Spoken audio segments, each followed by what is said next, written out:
Welcome to சாராஸ் kitchen. இன்றைக்கி நம்ம சாராஸ் கிச்சனில் ஒரு சூப்பரான ஒரு ஸ்வீட்டான ஃப்ரிட்ஜில் வச்சு ரொம்ப சர்வ் பண்ணக்கூடிய ஒரு ஹெல்த்தியான ரெசிபி தான் நம்ம என்னென்னு பார்க்க போகிறோம். நம்ம கஸ்டர்ட் தான் இன்றைக்கி செய்ய போகிறோம். வாங்க அதுக்கு ப்ரிப்ரேஷனான மெத்தட் என்னென்னு பார்க்கலாம். நான் ஒரு 2 ஸ்பூன் அளவு கஸ்டர்ட் பவுடர் எடுத்து 4 ஸ்பூன் அளவு பச்சைப்பால் எடுத்து இந்த மாதிரி நல்லா கட்டி இல்லாமல் கலந்து வச்சுக்கோங்க.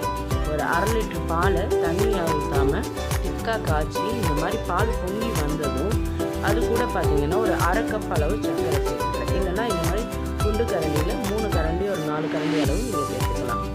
சேர்த்துட்டு இது கூட நம்ம மிக்ஸ் பண்ணி வச்சுருக்கிற இந்த கஸ்டர்ட் மிக்ஸை சேர்த்து மீடியம் ஃப்ளேமில் கொஞ்சம் நேரம் இந்த மாதிரி நல்லா கிண்டி விட்டுக்கிட்டே இருந்தீங்கன்னா ஓரளவு திக்காகும். பார்த்தீங்கன்னா இந்த பதத்துக்கு மாறின உடனே நீங்கள் ஸ்டவ் ஆஃப் பண்ணிடுங்க. ஆஃப் பண்ணிவிட்டு இது கம்ப்ளீட்டாக கூல் ஆகணும்.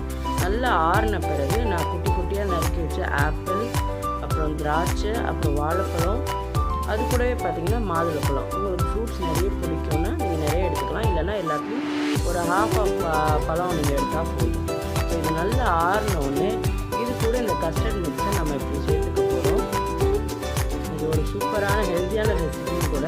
பழம் பிடிக்காதுன்னு சொல்கிறவங்க பசங்களுக்கு இந்த மாதிரி செஞ்சு கொடுத்தா கண்டிப்பாக சாப்பிடுவாங்க. ஸோ இது எல்லாத்தையுமே ஒரு ஸ்பூனை வச்சு நல்லா இந்த மாதிரி மிக்ஸ் பண்ணிவிடுங்க. பார்த்தா நல்ல க்ரீமியாக ஐஸ்கிரீம் மாதிரி இருக்கும். இன்னும் ஃப்ரிட்ஜில் வச்சு சில்லுன்னு சர்வ் பண்ணிங்கன்னா சூப்பராக இருக்கும். பசங்களுக்கு கட்டாயம் பிடிக்கும். வீட்டில் ட்ரை பண்ணி பார்த்துட்டு எப்படி இருக்குன்னு கமெண்ட் பாக்ஸில் சொல்லுங்கள். இது கூட நான் ஆப்ஷனல் தான், மில்க் மேடை லைட்டாக இந்த மாதிரி போட்டு விட்டிங்கன்னா அட என்ன டேஸ்ட்டாக இருக்கும் தெரியுமா? ட்ரை பண்ணி பார்த்துட்டு எப்படி இருக்குன்னு சொல்லுங்கள்.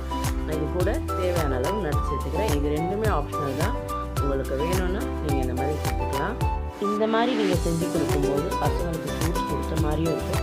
ஒரு ஹெல்த்தியான ரெசிபி வீட்டிலே செஞ்சு ட்ரை பண்ண மாதிரியும் இருக்கும்.